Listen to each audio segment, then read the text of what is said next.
हम सब चाहते हैं, है ना, कि अपने काम में बेस्ट बने, सबसे महान बने। पर सवाल ये है कि कैसे। आज हम अमर चौधरी के कुछ ऐसे आइडियाज को समझेंगे जो महानता की तरफ पहला कदम बढ़ाने का राज खोलते हैं। तो चलिए शुरू करते हैं। और शुरुआत होती है एक बहुत ही सीधी लेकिन दमदार सोच से। अमर चौधरी एकदम साफ कहते हैं, महानता एक चॉइस है। या तो बहाने बना सकते हैं या फिर सफलता की राह पर चल सकते हैं। दोनों चीजें एक साथ कभी नहीं हो सकती। तो पहला सिद्धांत क्या है, मतलब पहला आइडिया क्या है? ये जानकर थोड़ी हैरानी होगी कि इसकी शुरुआत होती है हमारे शब्दों से। जी हाँ, वो शब्द जो हम रोज बोलते हैं। महानता का सफर असल में हमारी जुबान से ही शुरू होता है। कभी सोचा है इस बारे में? क्या ये वाकई हो सकता है कि एक राजा बनने की, एक लीडर बनने की असली शक्ति हमारे बोलने के तरीके में ही छिपी हो? ये एक ऐसा सवाल है जो मजबूर कर देता है कि हम अपने हर शब्द की ताकत को दोबारा समझें। और देखिए, यहाँ एक बड़ी ही दिलचस्प बात सामने आती है। अंग्रेजी का एक शब्द है स्पीकिंग। जरा इस पर गौर कीजिए। इसके अंदर ही छिपा है किंग, मतलब राजा। ये एक सीधा साधा इशारा है कि जो अपनी बोली को, अपनी जबान को साध लेता है, असल में वही राजा बनता है। देखिए, शब्द सिर्फ शब्द नहीं होते, उनमें भावनाएं होती हैं, उनमें इरादे होते हैं।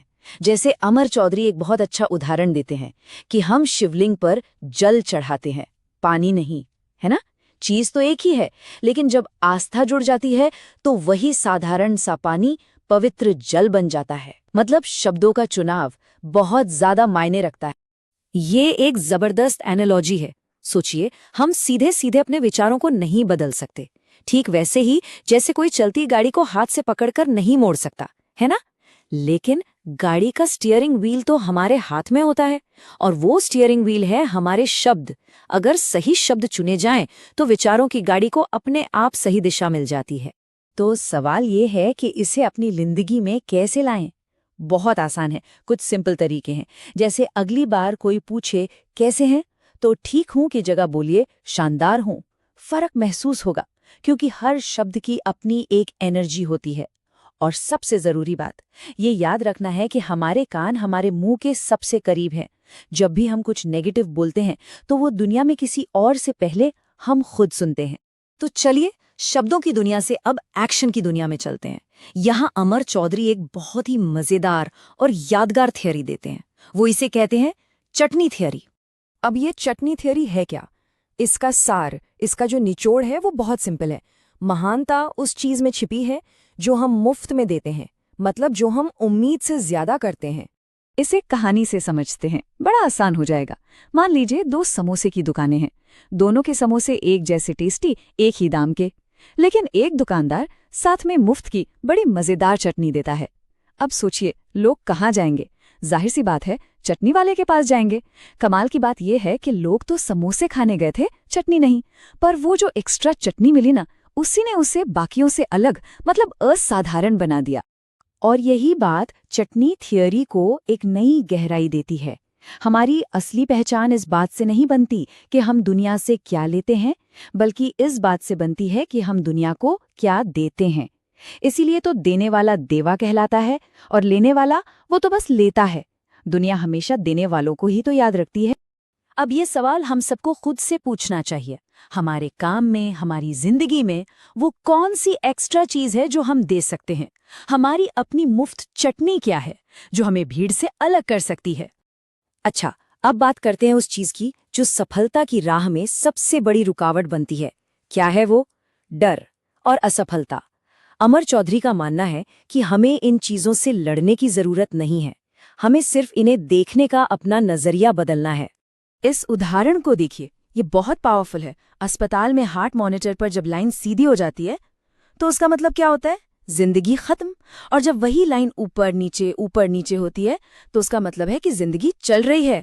तो अगर किसी की जिंदगी में उतार चढ़ाव ही नहीं है तो इसका सीधा मतलब है कि वो जी ही नहीं रहा।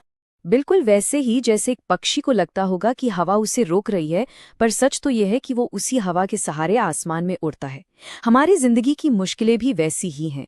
वो हमें रोकने के लिए नहीं आती, बल्कि हमें और ऊपर और ऊंचा उड़ाने के लिए आती हैं। असफलता से डर लगता है ना? सबको लगता है। तो इसे एक ट्रैफिक चालान की तरह देखिए।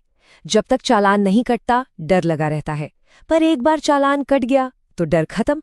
बस वैसे ही एक बार असफल हो गए तो दोबारा फेल होने का डर काफी हद तक खत्म हो जाता है, फिर आगे बढ़ सकते हैं। अनुपम खेर की एक बहुत मशहूर लाइन है और कितनी सही है कि भीगा हुआ इंसान बारिश से नहीं डरता। जब तक हम बारिश से बच रहे होते हैं तब तक भीगने का डर होता है, पर एक बार भीग गए तो डर गया, खेल खत्म। ठीक उसी तरह एक बार असफलता का सामना कर लिया तो उसका डर भी खत्म हो जाता है। तो हमने अब तक 3 बहुत जरूरी बातें समझी हैं। अब चलिए इन सभी आइडियाज को एक साथ जोड़ते हैं और देखते हैं कि महानता की तरफ हमारा अगला कदम क्या होना चाहिए।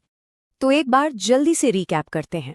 पहली बात, अपने शब्दों पर महारत हासिल कीजिए, क्योंकि वो जिंदगी की गाड़ी के स्टीयरिंग व्हील हैं। दूसरी बात, अपनी चटनी हमेशा दीजिए, यानी वो एक्स्ट्रा वैल्यू जो पहचान बनाती है। और तीसरी और आखिरी बात, चुनौतियों को गले लगाइए, क्योंकि वो इस बात का सबूत है कि हम जिंदा हैं और वही हमें ताकत देंगी। तो अब सवाल सिर्फ सुनने का नहीं रह जाता, अब सवाल आता है करने का। इन सब बातों को जानने के बाद आज ऐसा कौन सा एक छोटा सा एक्स्ट्रा काम है जो किया जा सकता है? वो कौन सा एक कदम है जो महानता की तरफ बढ़ाया जा सकता है? इस पर सोचिएगा जरूर, क्योंकि इसका जवाब किसी और के पास नहीं, हम सबके अंदर ही है।